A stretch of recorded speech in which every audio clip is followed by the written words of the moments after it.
매일매일 수상한 매일함 털어놓기 힘든 궁금증 음지의 기묘한 사연들이 도착하는 이곳은 수상한 매일함. 저는 선사패 김PD입니다. 자, 그리고 우리 연극에 푹 빠지신 미녀 개그우먼 허한나님 모십니다. 네, 안녕하세요. 허한나입니다. 네.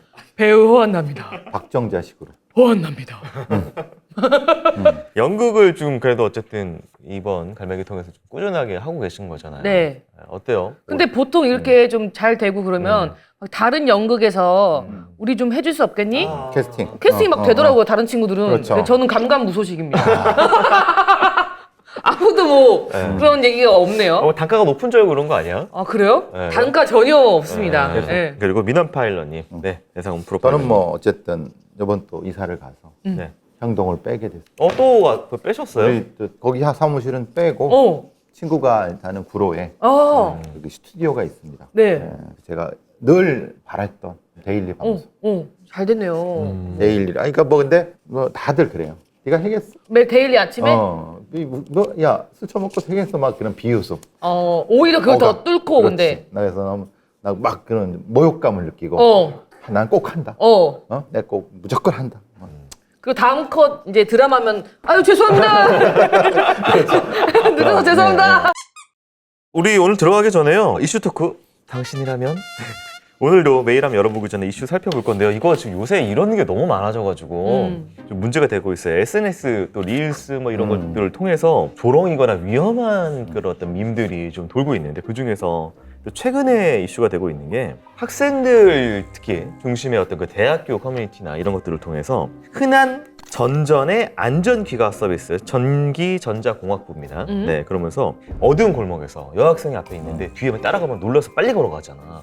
그거를 쫓아가면서 안전귀가를 도와준다 그러면서 낄낄거리면서 남자애들이 찍어서 올리는 챌린지 같은 거 어머. 이런 것들이 돌면서 좀 문제가 되고 이게 좀 결국은 이슈가 되니까 내리고 사과문 올리고 어머. 이런 것들이 좀 틱톡을 중심으로 퍼지고 있다고 해요. 오. 네. 우리 범죄 이쪽에선 정확히 말하면 트레일러입니다. 트레일러잖아요. 바짝 따라가서 성범죄를 하는 걸 이제 그 트레일러라는 개념이 원래 있는 개념입니다. 범죄에선 거기에 이제 붙이기를 강제로 바래다 주기 이런 거. 더 자극적으로. 자극적으로. 그러니까 자기들은 나쁜 짓인 이유를 어느 정도 알면서도 피해자의 공포를 생각하지 않고 자기들끼리 이걸 가지고 좀 더 자극적으로 하나 더. 그래서 처음에 문제 제기했을 때는 얘네들이 뭐 그거 가지고 왜 또 이렇게 했다가 전체적으로 막 비난을 하니까 그제서야 내리고 그 학교 학생회나 뭐 동아리 협회 회장도 사과문 올리고. 그리고 이게 실제로 저희한테 사연 온 거 중에서도요. 새벽 2시에 날 쫓던 남자라는 제목으로 사연이 온 게 있었어요. 이게 새벽 2시경 집으로 걸어가던 중에 화장실이 급해서 편의점에서 휴지를 산 뒤에 공중 화장실로 갔다고 합니다. 근데 어떤 낯선 남자가 자기를 계속 주시하면서 따라오는 느낌이 들었고요. 볼일을 마치고 나오는데 남자가 화장실 벽에 이렇게 붙어가지고 서 있었다. 어머. 겁에 질려가지고 도망치듯 걸었는데 남자가 또 계속 따라와서 편의점 안으로 다시 피신했다. 그리고 택시를 타고 귀가했다는 사연이 있습니다. 뭐 이게 야간의 시간도 그런데 그러니까 새벽 시간에 들어가는 맞아요. 여성들을 노리는 거죠. 왜냐하면 그때는 이제 심리적으로 비교적 이제 풀어져 있어서 풀어진 긴장이 상태. 없으니까. 그러니까 있어 그런 그걸 노리는 놈들이고 사실은 전문적인 범죄자인 경우도 있고 지들끼리 막 낄낄거리며 이런 것도 연결되고 아까 우리한테 사연 준 것처럼 일종의 공간을 점유하면서 화장실 근처에서 이렇게 있다가 따라 들어가는 이런 경우도 있고 별의별 게 있습니다. 사실 이렇게 세세하게 제가 크라임의 수상한 매일함 이 두 개 하기 전에는 20대 때는 전혀 몰랐어요. 이거 무서워한다는 걸요? 따라 걸어가는 게 있는지도 몰랐고 그다음에 화장실에 뭐 숨어서 누가 이거를 왜냐면 나는 그거 공유를 안 해주잖아요. 남자들한테는 그렇죠. 여자들끼리 이렇게 하는 거잖아. 그러니까 이 사실 자체를 모르는 게 사실 있어요. 네, 그것도 있는데 덩달아 그거를 희화화하고 조롱하는 건 진짜 잘못된 거죠. 네. 그렇죠. 그러고 보면은 저희 언니도 택시 타고 들어와서 집 앞에 택시 타고 내렸는데 새벽 5시에 뒤에서 아리랑치기를 당했어. 꽤 그럴 수 있어요. 그래서 언니가 잠시 정신이 잃었다가 깨보니까 이제 지갑이랑 그런 걸 다 가져갔었다고 하더라고요. 그러니까요. 그게 위험한 거예요. 해가 떠 있는데. 그러니까. 새벽 시간이 그래도 위험해. 그런 걸 미리미리 좀 알려주고 좀 경고도 해주고 사회적으로 뭐 이렇게 해주고 그래야 되는데 이거 같은 것도 그래요. 사실 저는 안타까운 게 이 학교에 교수들도 있을 거예요. 네. 그죠? 선배들도 있을 거예요. 근데 그 사람들은 뭐 했냐 이 말이에요. 이건 아니다라고 얘기를 해주든가. 적어도 그래야 되는 거 아닌가요? 당연하죠. 왜냐면은 자기 그 학교 이름 걸고 그렇죠. 만든 계정이잖아요. 그냥 그런데- 개인 계정도 그렇죠. 아니고. 근데 그런 명예나 이런 것도 없이 그냥 아 그리고 과도 여러 과 많아요. 많아요. 네. 이과만 있는 게 아니에요. 네. 다른 여러 학교에 학교에서. 비슷한 과도 과하고 상관없이 막 그래요. 막 올린 거예요? 막 올리니까 지들끼리 경쟁해서 올리는 거예요. 근데 진짜 너무하다. 그리고 또 이 반대로 이 메일 한 통이 왔어요. 이거 네. 안나 언니 같아요라는 제목의 메일이 한 통 왔는데 제가 카톡으로 보내드린 인스타 릴스인데 네. 프랑스 밤에 위험하니까 걸어다니는 팁 하면서 어떤 여성분이 괴상을 지르면서. 내가 봤을 때 이 사람이 수매를 들은 거야. 프랑스 여성분인데 프랑스 여성이 예. 이걸 듣고 따라한 거지 나를. 하여튼 그 정도로 사실 밤길이 위험하다라는 걸 반증이로 코미디로 푼 거긴 한데 저희 그 매니저 여자 매니저가 있었는데 미국에 이제 딱 혼자 여행을 갔대요. 근데 딱 도착하자마자 너무 배가 고파가지고 한 2시? 막 이럴 때 너무 배고파서 아, 햄버거를 사러 갔대요. 그러니까 숙소에 안 들리고 바로 햄버거 사러 갔는데 진짜 사람들 다 쳐다보더래요. 진짜 다 쳐다봐서 한 명 따라와서 너 이거 지금 위험하다. 혼자 다니면 절대 안 된다. 막 이런 얘기를 했다고 하더라고요. 근데 우리나라가 좀 그런 생각이 비교적 없죠. 안전하다고 예, 예. 생각을 해서 좀 방심하는 것도 있는 것 같아요. 그렇죠. 응. 안전했었죠. 근데 이제 상황이 변했다는 거. 변했습니다. 그리고 아시다시피 프랑스 파리라든가 런던 같은 경우는 대낮에도 소매치기 많습니다. 외국인들을 노리는 거 그런 건 여행 가실 때 조심하셔야 되고 네. 근데 우리나라도 최소한 그렇게 안전하지 않고 뭔가 최소한의 것은 해야 된다는 생각은 꼭 가지시길 바래요. 네, 예. 그 혼자 운동 나갔다가 박대성한테 순천에서 여고생이 칼에 찔린 사건도 이게 안전하지 않다는 거예요, 더 이상. 밤에. 그리고 그 학교 선생님 출근하다가 산에서 그런 거 그, 네. 예. 신림동 사건으로 공원에서 예. 어제 난 건 서천에. 그러니까 그게 11시예요. 하여튼 뭐 이런 심각한 상황에 대한민국이 처해져 있다라는 부분 한번 좀 공유 다시 드리면서요. 저희 첫 번째 메일 한번 열어보도록 하겠습니다. 네. 지금 메일이 왔는데 저는 일단 제목 보고 깜짝 놀랐어요. 갑자기 소름이. 음. 안녕하세요. 어느 날 우연히 라디오를 듣다가 강호순의 범행 차량이 검은색 무쏘 차량이라는 이야기를 듣고 소름이 돋아 이렇게 글을 남겨봅니다. 때는 2002년에서 2004년쯤이었던 것 같아요. 전 당시 대학생이었고 경북 하양시에 위치한 대학을 다니고 있었습니다. 그날은 평일이었고 수업이 끝나고 시간이 대략 오후 5시쯤 되었던 것 같습니다. 평소와 달리 그날은 혼자 하교를 했고 학교 내리막길을 내려오는데 검은색 무쏘 차량을 탄 아저씨가 길을 물었습니다. 이제 학생 그 팟빵 사거리로 가려면은 저기 어디로 가야 되나요? 아, 저 그쪽은 잘 몰라서요. 그래요? 그러면은 타세요. 저 태워다 줄게요. 다행히 저희 집은 그 방향이 아니라서 괜찮다고 말씀드렸음에도 불구하고 아저씨는 그러면은 뭐 커피라도 한 잔 어떨까요? 라며 계속 따라왔습니다. 하지만 저는 대꾸하지 않고 제 길을 계속 걸었고 결국 그 차는 사라졌어요. 지금도 기억에 남는 건 트렁크가 열려 있었던 검은색 무쏘 차량, 그리고 마르고 키가 작아 보이던 그 사람의 인상이었습니다. 검색해보니까 강호수는 경상도 지역에서 범행한 기록은 없던데 그럼 그 사람은 다른 사람이었을까요? 아니면 정말 그 사람이 강호순이었을까요? 네, 이렇게 보내주셨습니다. 강호순이 사실 이용한 차량이 몇 대가 있는데 그중에서 이제 검은색 무쏘 차량도 있어서 네. 조금 오해가 있는데 무쏘는 강호순 어머니 겁니다. 네. 이건 정확히 말하면은 그 제가 기록을 이걸로 보고 면밀히 다시 한번 찾아봤어요. 강호순 사건 기록을 봤는데 그 호위동승을 한 거는 뭐였었냐면은 그랜드 XG입니다. 그놈이 가지고 있던 그랜드 XG를 주 범행으로 했고 그래서 좀 앞자리가 넓고 태우기 편한 태우기 편하고 부자 느낌. 그러니까 이제 뭐 스포츠 SUV 같은 느낌, 무쏘 같은 느낌이 아니었어요. 근데 이제 무쏘도 사용해서 될 수 있죠. 어쨌든 뭐 근데 이제 그 강호순 모친의 그 차를 자기가 썼던 부분으로 알고 있는데 사실 그 경상도 쪽에 기록은 없을 뿐이지 사실 아시다시피 강호순이 강원도 쪽은 뭐 여기 나온 얘기입니다. 사실 그 강원도청 그 공무원, 여자 공무원에 대한 피해는 사실 기록이 다 돼 있습니다. 근데 이제 그걸 못 찾았을 뿐이지. 그럼 뭐 경상도도 갈 수 있겠죠. 뭐 경상도로 간 거 그런 거 아니니까 얘가 계속 거기 돌아다녔거든요. 충분히 가능하긴 한데 근데 차량이 조금 걸려요. 차량은 좀 아닌 것 같은데 하여튼 가능성은 뭐 없다고 볼 수는 없죠. 트렁크가 살짝 열려 있었다라는 부분이 그 뒤쪽이 이게 무쏘가 약간 그 트럭 같은 느낌이잖아요. 뒤에. 네. 아시죠? 네. 그러니까 그거 때문에 그런 느낌을 좀 두려운 느낌을 가지셨나 봐요. 네. 뭐가 들었나. 그러니까 일반 승용차의 트렁크는 열리면 안 되죠. 그렇죠. 열리면 이상하니까. 네. 근데 무쏘는 사실은 조금 그 크기가 뒤쪽이 크니까 네. 그런 느낌 같아요. 그래서 더 공포를 느끼셨을 것 같다는 느낌이 들어요. 이분이 말씀하신 게 그거 같아요. 네. 그리고 호의 동승 플러스 그냥 성범죄라든지 성범죄 강도라든지 이런 거는 많이 있었어요. 그렇죠. 2002년도, 2003년도가 특히 유영철과 정남규, 강호수인데 강호수는 그때는 조금 애매한 거는 아마도 그때는 강간범이었을 수 있어요. 네. 그러니까 그걸 넘어섰을 때, 그러니까 얘가 이제 유영철과 정남규를 보고 그것을 통해서 2007, 8년도 넘어서는 시점이었거든요. 그러니까 그래도 위험했던 거죠. 만약에 그랬다고 하면 가능성은 조금 낮지만 그래도 가능성이 있었다. 그리고 그때는 강간살인범이라기보다는 강간범이었을 가능성이 높고 네. 그 여대생 쪽은 사실은 피해자를 설정하지 않았어요. 왜요? 왜냐하면 보도방, 네. 노래방, 도우미? 그런 거를 아. 배달해주는 걸 했거든요. 그러니까 그 범행 대상을 살인을 먼저 했어요. 강호순의 피해자의 대부분은 나이가 40대, 50대 여성분들이고 다 성매매 여성이 아니에요. 대부분 다 그냥 일반 주부이거나 일하는 분들이거나 그랬거든요.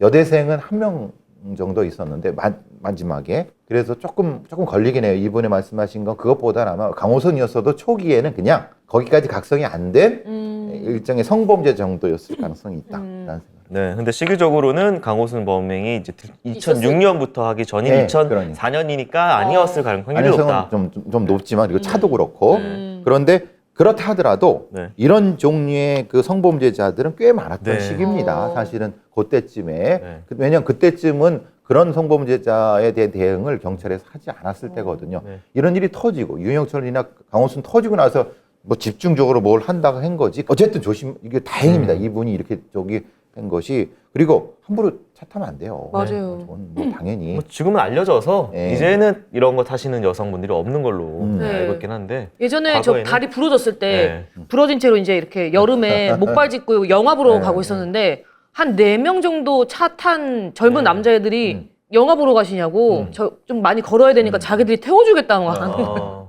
4-5명이 너무 무서운 거예요. 그렇죠. 네. 네. 그래서 아니요. 그래서 이제 혼자 걸어가서 영화 이제 기다리고 있었는데 그 친구들은 정말 착한 친구들이었어요. 네. 영화를 보러 왔더라고요. 영화에서 만났구나. 그렇죠. 사실 4-5명이 이렇게 하면은 사실은 범죄적으로는 잘 안 맞죠.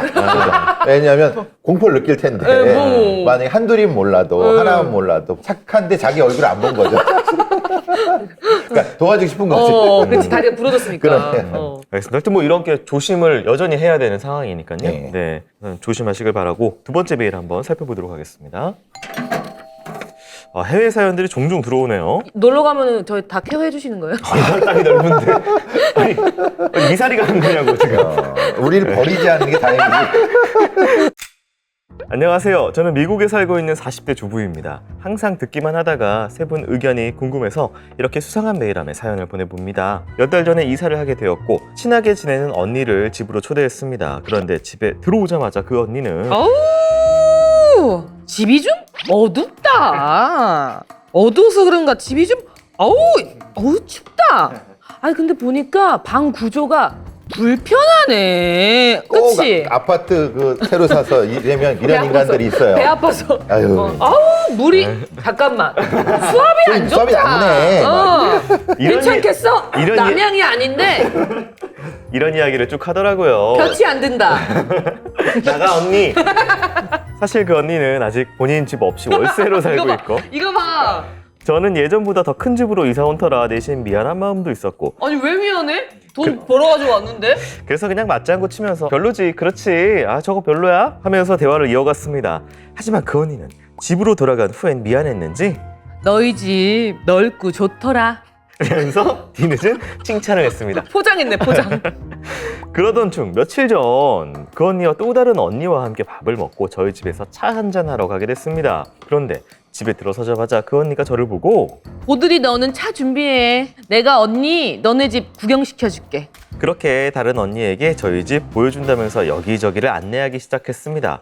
왠지 불안했습니다. 방 안은 청소도 안 되어 있고 그저 대충만 보여주겠지 싶었는데요. 여기는 거실이고 저기는 주방. 어때? 이렇게 쫙 뚫린 게 괜찮지?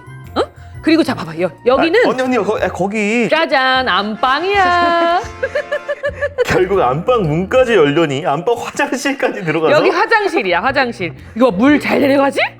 둘이서 집이요. 똥도 싸봐 한번. 아유, 새 집에 똥 한번 싸야지. 둘이서 집이 어떻다느니 저떻다느니 이야기하더군요. 사실 기분이 상당히 안 좋았지만 모임 분위기를 망치고 싶지 않았고 다른 언니도 곤란해할까봐 그냥 참았습니다. 그런데 그 이후에도 계속해서 저희 집에 셀프 초대를 하려고 하거나 연락을 자주 해서 저를 힘들게 하네요. 왜 이 언니 이러는 걸까요? 게다가 가족 모임 때 아이들도 오는데 그 언니 아이들은 저희 집 냉장고를 막 열고는 엄마 나 이 초콜릿 먹어도 돼? 당연하지. 당연하지. 얼른 챙겨 먹어. 저희 아이들은 그 집에 가지도 않고 남의 집 냉장고 문 열어본다는 거 상상도 못할 일인데 말이죠.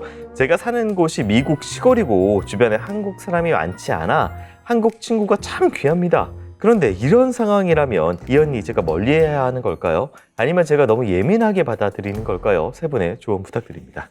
선을 넘는 사람들이 꽤 있죠. 이거는 선을 넘는 거고 아무리 친해도 라인이라는 게 있죠. 그러니까 안방 화장실은 굳이 볼 필요 없는 거고. 근데 제가 보기에 이 여자는 그 열등감에 그 사람을 누르고 말하자면 좀 뭔가를 헤쳐갖고 자기를 높이려고 하는 그런 심리적 상태를 가진 사람 같아요. 그 표정 일그러지는 게 있잖아요. 주인이 그걸 사실은 즐기는 거예요? 그렇죠. 그렇게 되는 거죠. 열등감 때문에 그러는 거예요. 이거. 와우. 초등학교 저학년 때는 하는 짓이거든요. 그렇죠. 친구들 집에 네, 가서 막 문 냉장고 냉장고 열고 물 오렌지 먹으냐? 주스. 오렌지 주스. 일부러 그러는 거예요. 일부러 망가뜨리려고 하는 거죠. 그리고 생각외로 예의 없는 사람들이 있어요. 그러니까 보통 남의 집, 전셋집이나 그 보러 갔을 때 애들 데리고 갔는데, 그러니까 부동산 분한테 이제 번호 알려주고 기본 상식은 냉장고 안에나 뭐 과자나 이런 것들은 당연히 손을 안 대야 되는 거잖아요. 근데 먹는다고요? 그렇죠. 그래서 열고 그것도 이런 몰상식한 인간들이 있어요.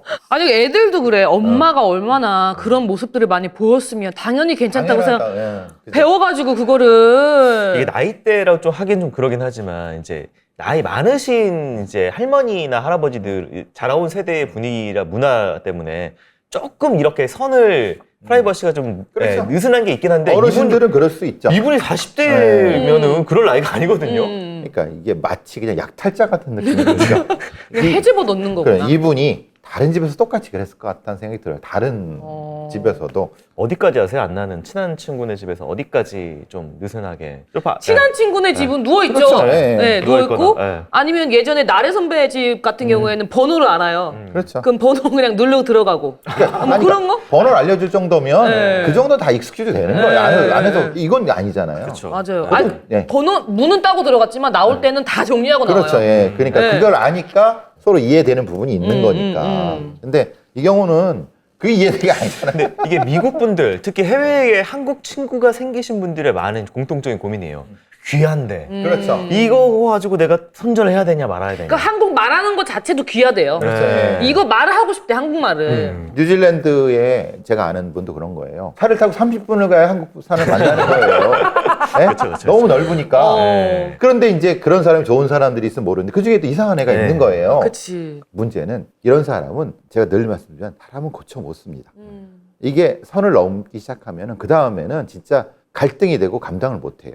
그러니까 이런 사람들은 사실은 그 이제 일정 정도 차단을 해야 됩니다. 명확히 네. 이런 얘기를 하는 거죠. 여기 주방 어떻지 뭐 얘기하고 아이 얘기할 때 그때 명확히 얘기를 해줘야 됩니다. 저도 한번 얘기는 해볼 것 같아요. 이거 근데 말귀 알아듣는지 못 알아듣는지 보고 못 알아들으면은 그럼요.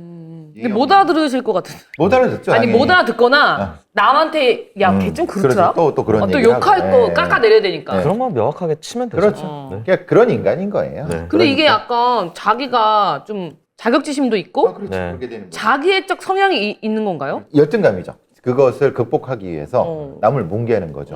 사실 사실은 저는 이런 사람은 사귀지 않기를 바래요. 왜냐하면 안 바뀝니다. 네. 그래서 자, 다음 메일도 한번 저희 살펴보도록 하겠습니다. 아, 또 이건 프랑스예요. 아, 그래요? 뭐 왜 다국적이야? 프랑스 가면 케어해 주시나요? 아니 우리가 안 쫓겨. 안녕하세요. 저는 프랑스에 거주 중인데요. 저번 주말에 있었던 일이 마음에 남아 이렇게 사연을 보내봅니다. 저는 주말마다 동네 코인 세탁방에 가는데요. 그날도 건조기를 돌리고 세탁방 안에서 핸드폰을 보고 있었어요. 그곳엔 4살 정도로 보이는 아기와 아기 엄마가 있었고 세탁방 앞에는 아기 아빠가 유모차를 세운 채 통화를 하고 있었습니다. 그때 고개를 푹 숙인 한 여자가 세탁방 안으로 들어왔어요. 그 부부하고는 전혀 다른 여자분입니다. 예. 그녀는 건조기에서 자기 빨래를 꺼내기 시작했는데 그 모습을 본 아기 엄마의 표정이 점점 안 좋아지시더라고요. 잠시 후 아기 엄마가 그 여자에게 괜찮으세요? 그 여자는 아무런 대답 없이 빨래만 계속 꺼냈습니다. 처음엔 집시나 홈리스인가 싶었는데 차림새는 너무 평범하고 깔끔해서 그냥 이상한 사람인가 싶었습니다. 그런데 그 여자가 잠깐 뒤를 돌아보다가 다시 재빨리 고개를 숙였고 그 순간 저는 그 사람과 눈이 마주쳤는데 깜짝 놀랐습니다. 얼굴에 커다란 멍이 있었어요. 정확히는 눈을 맞은 듯한 형태였고 볼에는 피가 맺힌 핥힌 상처가 있었습니다. 멍은 파랗게 변색된 걸 보니 맞은 지 좀 된 것 같았고 볼의 상처는 생긴 지 얼마 안 된 듯 빨갛게 부풀어 있었고 피딱지도 아직 다 굳지 않은 상태였습니다. 그제야 아기 엄마가 왜 처음부터 괜찮냐고 물었는지 이해가 갔습니다.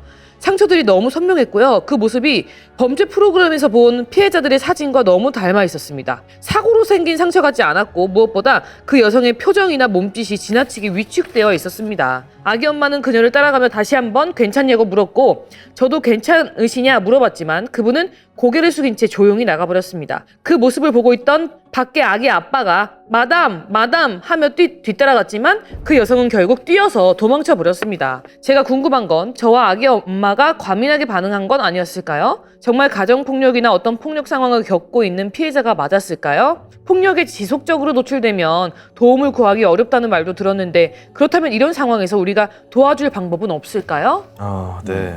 일단은 이게 명확하게 맞은 그런 그럼요. 문제겠죠. 네. 왜냐하면 사실 우리가 얼굴에 멍이 들기가 쉽지 않잖아요. 네. 네. 그리고 얼굴에 멍이 드는데 이렇게 피해하면은 사실은 그거는 이 상황이 이어다가 맞는 거예요. 보통 우리가 어디 그냥 부딪혀갖고 그냥 멍 들었으면 뭐 이렇게 하나요? 그냥 뭐 고개 들고 괜찮아요. 그냥 이런 거지 뭐. 넘어져가지고요. 네. 이렇게. 근데 이게 반복됐다는 거예요. 그러니까 오래된 상처와 최근의 생긴. 상처가 두 개가 있다는 건 명확한 겁니다. 그러니까 이거는 뭐 이분이나 그 아기 엄마가 그 판단하신 건 정확히 판단하셨는데 이제 문제가 있는 거는 그 우리나라에는 착한 사마리아법이 없습니다. 프랑스는 아마 있을 겁니다. 그러니까 당연히 도와줘야 되는데 안 도와주면 거기에 대해서도 페널티가 있어요. 외국 같은 경우. 그런 부분이 이분은 아마 그걸 물으신 것 같아요. 근데 이제 그 이 경우라고 하면 이게 큰 소리로 하면 괜찮아요라고 하면은 조금 그분이 당황할 수도 있을 것 같다는 생각이 들어요. 그렇죠. 아무래도 네. 이 상황이 오래된 학대라고 하면은 이걸 학대한 자가 자기를 지켜보고 있을 거라는 두려움도 있을 거라. 그럼 누구한테 말 걸면 또 맞을 거라. 그러니까 가능하면은 이런 거죠. 확인을 했으면은 제가 알기로 이끌어는 프랑스나 영국 같은 데는 그런 어떤 이 상담 신고 전화가 있거든요. 그럼 이제 이런 일이 있는데 네. 혹시 확인 좀 해주십시오라고 하면은 자기들이 볼 겁니다. 요 지역에서 비슷한 형태의 사례가 있는지 보고 누군지 뭐 이런 하면은 그럼 거기에 따라서 조치할 수 있게 하는 거죠. 3919가 가정폭력, 성폭력 전용 상담 번호라고 합니다. 3919이고요. 네. 그리고 이게 만일 제 생각을 해봤어요. 제가 만일에 그런 어떤 위축된 피해를 당하고 있으면은 그러니까 내가 신고할 각오가 돼 있지 않은 상황이면은 누가 말 거는 것 자체가 어떻게든 그냥 빠져나오고 싶을 각오가 서지 않는 이상 개인이 누구 다가오면 숨기고 싶어 할 것 같고 그렇죠. 예, 결국은 내가 내 의지로 경찰에 신고하기 전까지는 좀 뭐가 주변에서 도와줘도 이렇게 문추러들 것 그렇죠. 같고 줄어드는. 그래서 이거 네. 중간 단계가 필요한 거거든요. 네. 그래서 이제 조심스럽게 접근할 수 있는 전문가가 필요한 거죠. 왜냐면 제가 생각해보면 만약에 남편한테 내가 맞아. 근데 어디에 이제 얘기를 했어. 근데 뭐 인정이 되질 않거나 아니면은 뭐 끝까지 가지 않은 이상은 이 집에 내가 다시 돌아와야 되잖아요. 그러니까 그럼 죽을 수도 있거든요. 남편이랑 맞아서. 같이 또 예. 살아야 되잖아요. 그래서 그것을 조심스럽게 프로세스를 시작할 수 있는 사람들이 익명으로 네. 충분히 있거든요. 우리나라도 사실은 조금 아직은 좀 미약하지만 그래도 시도를 하고 있으니까 한번 이 프랑스에서 왜 이 상황이 됐냐면 아시다시피 외국의 대도시들은 거주비가 비싸요. 그래서 안에서 세탁기 돌리면 소음이 바깥으로 나가 그래서 도시에 거주하는 이런 어떤 생활자들은 대부분 빨래방을 많이 갑니다. 코인 빨래방은 반드시 가야 되는 곳이에요. 네. 그러니까 피해자가 올 수밖에 없는 공간이에요. 그렇죠. 해야 되니까. 그러니까 응급실처럼 똑같은 거예요. 응급실에 다쳤을 때 응급실에 가서 그래서 응급실의 의사한테 의무적 신고를 부과하는 겁니다. 네. 이런 코인 빨래방 같이 그러니까 안 갈 수 없는 곳에서의 CCTV를 구청이라는 데 연동시키자. 보고 교제폭력, 학대, 의심 이렇게 하자는 얘기도 있어서 네. 아마 이 사연자분이 그런 걸 아마 그 프랑스 쪽이나 이런 데는 그런 얘기가 있을 겁니다. 보통 빨래하는 주기가 일주일 주기잖아요. 그러니까 혹시라도 여유가 되시면 지금 어떤 행색을 한 분이 이렇게 하니까 한번 살펴봐 주십시오. 라고 하면 이 전문가도 알아들을 겁니다. 와서 마치 빨래하는 것처럼 조용히 접근해서 도와줄 수 있는 그걸 원하시는 것 같아요. 네, 알겠습니다. 아, 이게 어렵네요. 하여튼 피해자가 숨어버리니까. 그럼요. 네. 하여튼 뭐 이런저런 나라에서 다양한 사연들이 도착을 하고 있는데요. 제일 중요한 거는 또 프라임 플러스 채널이 유지가 되는 게 중요하기 때문에. 몇 명이에요 지금? 한 12,000명을 향해서 지금 어. 곧 도달하고 있습니다. 정신 차려. 지금 지금 조금 올랐다고 괜찮을 안심하면 돼. 거라고 지금 안심하고 있죠. 안심하면 안 되는 숫자야. 아니 왜냐면은 더 위에 분이 10만을 얘기를 그렇지. 하셨대요. 10만을. 힘냅시다. 아이들 2개씩 더 만들어요. 빨리 애를 낳아서 그 아이들 아이디로 하란 말이야. 어? 자, 그리고 밑에 나가는 주소로 크라임의 팟빵닷컴이죠. 그리고 메일이나 여러 가지 고민 사연, 그리고 또 공유하고 싶은 경험이나 뭐 즐거웠던 거, 슬펐던 거 다 같이 해주시면 저희도 이야기 나눠보면서 그 감정도 한번 같이 나눠보도록 하겠습니다. 자, 두 분 오늘도 수고 많으셨습니다.